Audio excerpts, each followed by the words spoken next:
Hello আমার প্রিয় পরিবার, শুভ সকাল। কেমন আছে সবাই? আশা করি সবাই ভালো আছে, সুস্থ আছে। আমি অনেক ভালো আছি। দেখো গাছটাতে কত সুন্দর একটা ফুল ফুটেছে, তাই তোমাদের সাথে একটু শেয়ার করলাম। কেউ কি জানো এই গাছটার নাম কি? প্লিজ তাহলে একটু কমেন্ট করে জানিও তো, আমি কিন্তু জানি না। আর এদিকে দেখো সকালে ব্রেকফাস্ট রেডি করে নিলাম, সাথে ছিল পরোটা আর ছিল বেগুনের তরকারি। তো আজ আমাদের নিরামিষ, তো সব কিছু নিরামিষ করে করেছি।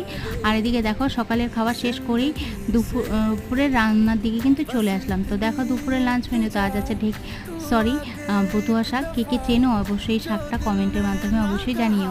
আর খেতে কেউ কি ভালোবাসো, চলে আসো ঝটাপট আমার ঘরে। তো দেখো আজ এটাকে নিরামিষ করেই করছি, এটার মধ্যে কোনো রসুন টসুন দিচ্ছি না। আর শুধু শুকনো লঙ্কা, কালো জিরে, সম্বার দিয়ে একটু ডালের বড়ি ভেজে, বেগুন ভেজে সুন্দর করে শাকটা বানিয়ে নেব। তো নামাবার আগে একটু পিঠালি আর একটু মিষ্টি দিয়ে নেব, খেতে কিন্তু দারুণ লাগে।